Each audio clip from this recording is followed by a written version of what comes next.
রামিসার বিচারের ব্যাপারে প্রধানমন্ত্রীকে পর্যন্ত হস্তক্ষেপ করতে হয়েছে। কিন্তু শত শত রামিসা যারা হত্যা ধর্ষণের শিকার হয়েছেন সেই বিচারগুলোর কি হবে? জানমালের নিরাপত্তা এখনো সরকার নিশ্চিত করতে পারেনি। গুম, খুন, হত্যা, ধর্ষণ এটা এখনো পর্যন্ত চলছে। 22 সাল থেকে যখন আমরা গণতন্ত্র মঞ্চ গঠন করবার পরে যুগপৎ আন্দোলন শুরু করেছি, 31 দফার ভিত্তিতে আমাদের সাথে প্রথম দিকে গণ অধিকার পরিষদ, গণতন্ত্র মঞ্চে তারাও যুক্ত ছিলেন।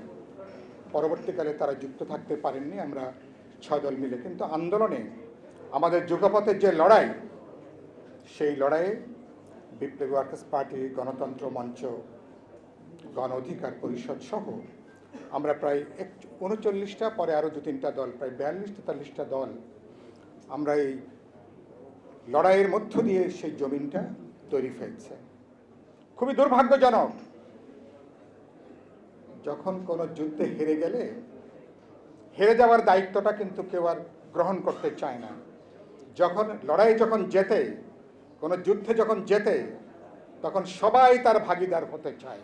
আমি শেষে যে কথা বলবো, সরকার তারা বিরাট একটা হিমালয় সমান একটা প্রত্যাশা আমাদের, কিন্তু দুটো ক্ষেত্রে আমি দেখছি তারা বিশেষ করে মানুষের জানমালের নিরাপত্তা এখনো সরকার নিশ্চিত করতে পারেনি। গুম, খুন, হত্যা, ধর্ষণ এটা এখনো পর্যন্ত চলছে। রামিসার বিচারের ব্যাপারে প্রধানমন্ত্রীকে পর্যন্ত হস্তক্ষেপ করতে হয়েছে, তার একটা রায় হয়েছে। কিন্তু শত শত রামিসা যারা হত্যা ধর্ষণের শিকার হয়েছেন সেই বিচারগুলোর কি হবে?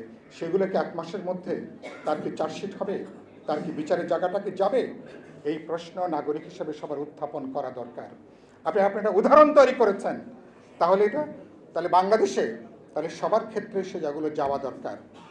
আমি সরকারকে ইতিমধ্যে বহুবার বলেছি, মানুষ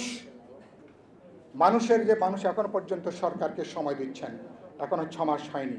এই 17 তারিখে মাত্র সরকারের 5 মাস সম্পন্ন হয়েছে। কিন্তু ইতিমধ্যেই বাংলাদেশে নতুন আরেকটা বন্দোবস্ত আমি দেখি, চুরি ডাকাতি যেমন আছে, হত্যা, সন্ত্রাস, দখলদারিত্ব, চাঁদাবাজি, মাস্তানি, সন্ত্রাস, আবার কিন্তু পুরনো চেহারাই নিয়ে আবার নানা জায়গায় তারা কিন্তু দখল করে বসছে। সরকারকে বলতে চাই, এবং এদের বড় অংশ বরাবরই এরা সরকারি দল করে। যখন যে সরকার ক্ষমতায় থাকে ওরা তখন সরকারি দলের সঙ্গে ভিড়ে যায়।